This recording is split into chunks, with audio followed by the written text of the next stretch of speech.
Theresa May was launching the government's loneliness strategy in central London today. The tea urn had run out, and so it seems had time ahead of Wednesday's discussion of Brexit at the European Union summit. Last night, the Brexit secretary whizzed in and out of Brussels. Dominic Raab's message to the EU27: we don't have enough to sell this back home. Theresa May told the Commons what was still missing from the outline deal was an EU promise that the whole of the UK could stay in a customs union-style arrangement, so Northern Ireland wasn't carved out on its own. Two problems remain. First, the EU says... Boris was one of them, an MP shouted. First, the EU says there is not time to work out the detail of this UK-wide solution in the next few weeks. So even with the progress we have made, the EU still requires a backstop to the backstop, effectively an insurance policy for the insurance policy. And they want this to be the Northern Ireland-only solution that they had previously proposed. Before Mrs May got to her feet, Steve Baker, former Brexit minister who coordinates potential rebels, sent Tory MPs a message on WhatsApp. This is almost certainly theatre. Terrible threats will be made. And then, at this European Council, breakthrough. It wasn't designed to make the lengthy question session any easier. Pro-Brexit MPs demanded to know when the temporary UK-wide customs arrangement would end. So far today, my right honourable friend has failed to reassure the House that we will definitely be able to leave the backstop by the 31st of December 2020.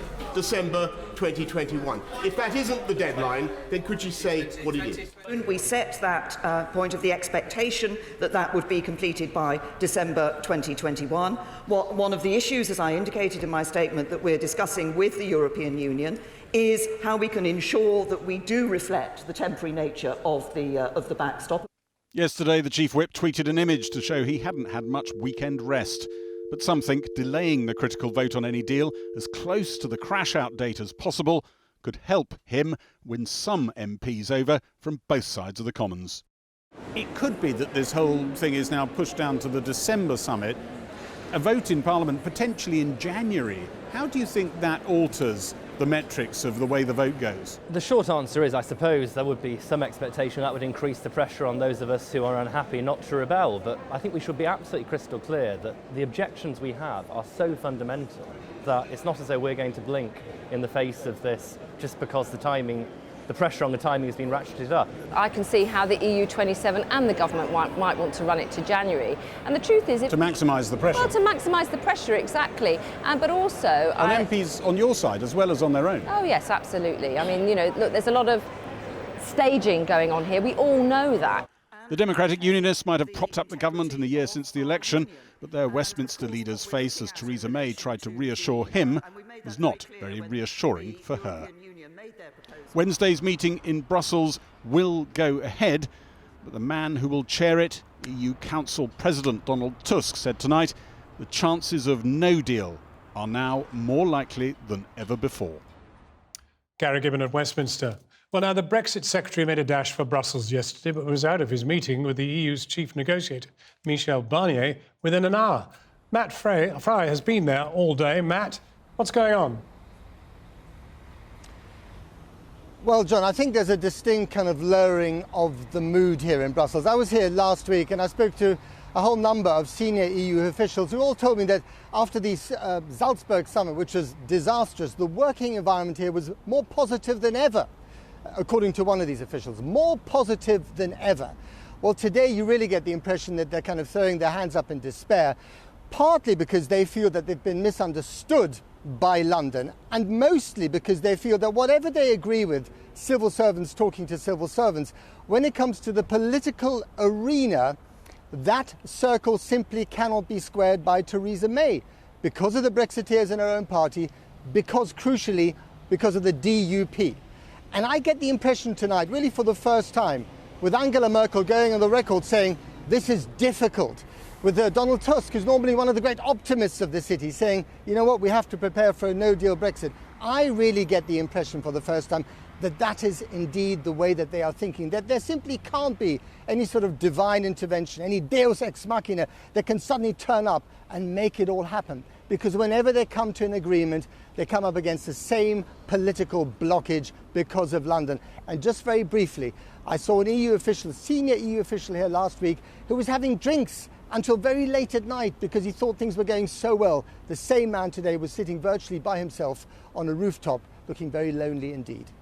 We already know from our interview at the end of last year with Stephen Armstrong that to revert to WTO rules would cost the company about $1 billion in tariffs. Tonight, I've spoken to him again. He's added to that warning by saying that the notion that some kind of Canada deal plus would somehow help the car industry, people would be gravely mistaken if they believe that. Part of Ford's supply chain already connects them with Canada. He says there are significant customs checks and delays, which is fine if you're going across the Atlantic, but if you were to pick up that relationship and transpose it to the UK and Europe, it simply would not work. There would be delays at ports and it would upset the whole system and simply wouldn't fly. For him, as for all the other car bosses we've spoken to, Carlos Tavares, the head of PSA, the boss of Toyota that we've spoken to in recent weeks, frictionless trade is where it's at. And tonight, Stephen said to me, if we don't get frictionless trade, then we will take whatever action is necessary to protect our business in the event of a hard Brexit. Now, what does that mean for their workers in Bridgend and in Dagenham, the plant in Dagenham and in Merseyside? Well, who knows? But Ford has to make decisions for investment in the next couple of years. So certainly tonight, not just Theresa May nervous by this warning, but the workers at Ford will doubtless be very nervous too. It's rare to see a party as divided as yours was in the House of Commons today. Who is to blame, the ERG, Mrs May, or the Labour Party? Who was to blame? Well, I think ultimately the EU are to blame because they are attempting to force us to accept a set of conditions which would mean that, in effect, we remained inside the European Union. And for myself and many of my colleagues, that is completely unacceptable because it would breach the spirit of the referendum and the vote to leave that was undertaken by 17.4 million people in this country. Well, with respect, did you hear many speaking in favour of what Mrs May had to say? No, I did not. And well, where does that leave us? Well, I would argue, and I think what your correspondent said about the lack of support for Chequers in the Commons today only bears me out, really, that there is no way that Chequers will pass the House of Commons. It simply will not happen, particularly because the DUP are so angry at the moment, and somehow Number 10 have managed to upset those people on whom we rely for a majority. Well, we have been told that a Canada-style deal is one of the things which is on the cards. It's very clear tonight from the car industry that isn't going to wash. Well, they have some concerns, but I understand that by a use of modern technology and, you know, some of the best custom systems culled from around the world, it would be possible to overcome those concerns. We believe that a Super Canada style deal is something that could unite nearly the whole of the Conservative Party. So you mean that the leaders of the car industry are a little bit thick? They're not working out what a wonderful deal it is? No, I wouldn't call them thick for one moment. They employ a number of my constituents. I visited Ford facilities a number of times as a Member of Parliament. But there are certain political realities here, and Chequers simply will never get through the House of Commons, but Super Canada might. Well, stay with us for a moment because I've got Tony Lloyd here from Labour. Now, Labour seems to be stiffening its resolve to stay in a customs union, or the customs union it became today, and to stay inside the single market. That seems to be staying in the European Union, but not having any say in its rules. But you know, John, one of the important things for me with the role I've got is a recognition of what the Good Friday Agreement achieved in the island of Ireland, and of course between the island of Ireland and the rest of the UK. Well, I'll come to Ireland in a moment, but I just want that specific point too. Is Labour now wedded to staying inside the customs union and indeed the single market? I think what we've been saying consistently is that we need to be in a customs union. Well, it became a sort of the today. I think let's go with a customs union. There are legal issues around the customs Starmer union. has used a the. Yeah. And equally with the single market, we need single market compatibility. But the border in Ireland does matter. It isn't just one of those things, because unfortunately, actually, parts of the Conservative Party have treated it as if it's an expendable issue.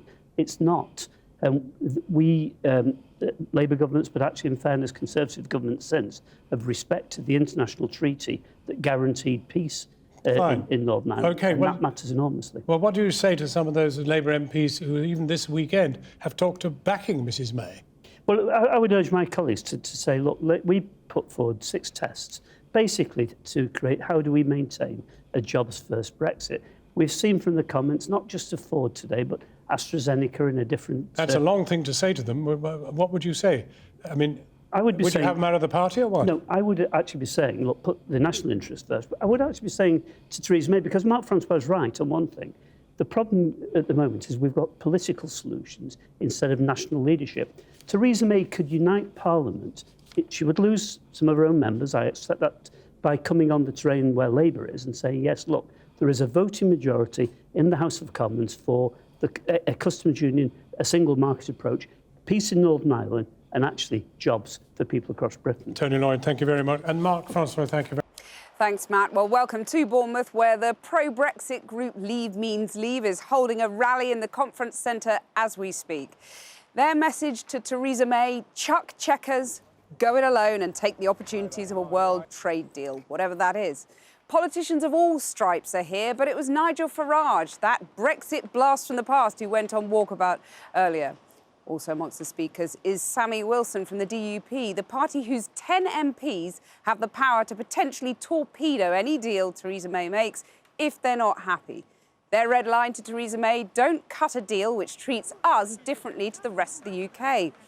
Well, earlier I spoke to him and I began by asking whether he would back the whole of the UK remaining in the customs union for a temporary period. Well, no, we wouldn't, for 2 reasons. First of all, that would not be honouring the commitment which the Prime Minister and the government made when the referendum result came out, namely that we'd be leaving the EU and we'd be free to do our own trade deals. And secondly... So not for an extended period either, that wouldn't fix it either for you. And secondly, any temporary arrangement would not be temporary.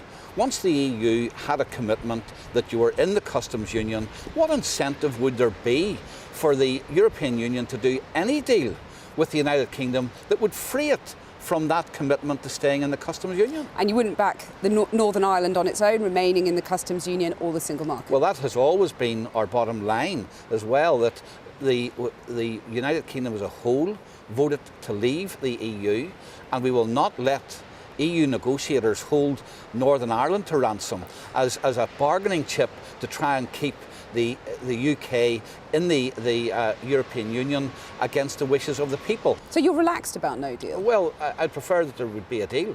But if there is no deal, then as the 5th largest economy in the world, we trade more outside the EU than we do inside the EU. The EU is as dependent upon us, and some EU countries are very dependent, especially the Irish Republic, are very dependent upon the UK economy. I think if we finish up with a no deal, it wouldn't be too long before the EU licked its wounds, got over its fit of pique, and came back and started to negotiate sensibly with the government. A no deal, one of the immediate consequences would be a hard border, and Sinn Féin has made absolutely clear that they would push for a reunification of Ireland. We see, and that's another lie and another con trick which has been foisted on the people of the United Kingdom in all of these debates. Who's going to put up this hard border? The Irish government said they're not going to. The British government says they're not going to do. But if there's no deal, you can't just have goods flowing from one part of the EU into Northern Ireland. They flow at present, and they're checked at present. Because we're all part of the European Union. Yes, but there are still taxes to be collected between Northern Ireland and the Irish Republic, because there's different VAT rates, different excise duties. There are different regulations between Northern Ireland and the Irish Republic, and that doesn't present a problem at the border. Is it just fanciful to think that you wouldn't have a hard border if there was a no-deal Brexit? It's fanciful, first of all, to think that anybody could impose a hard border. 50,000 troops with watchtowers, roads that were blown up, checkpoints, army patrols, electronic listening devices couldn't seal the border during the Trouble. Now, I don't know how the EU think that they're then going to magically put a hard border between Northern Ireland and the Irish Republic. I mean, if anybody, think of, first of all, is it necessary? It's not. Is it possible? It's not. And is there evidence that it can be done without that? It is, because it's being done at present. Are you prepared to see Jeremy Corbyn in number 10? Well, I don't think, you see, I think that you're putting to me an option which is not necessary. But that's the logical consequence of no deal, general election, you bring the government down. No, if you're not bluffing, you're obviously prepared to see Jeremy Corbyn in number 10. It is not the logical conclusion, because of course, if the Prime Minister insists on bringing the kind of deal which appears to be negotiated at present with the EU to the House of Commons, we will vote it down. And she will then have an option. One, does she go and look what caused that vote to be lost and what changes can I make? Or she could go for a vote of confidence. We will not vote against the government on a vote of confidence, and given it's a 5 fixed year term, if the government survived that vote of confidence, then they would either have to look for a new leader or look for a different approach to the problem. But it does not necessarily mean that, first of all, there would be a general election, and secondly, you're making a huge assumption that Jeremy Corbyn would win that general election. But it will, I don't believe it even needs to come to that. Sammy Wilson, thank you very much.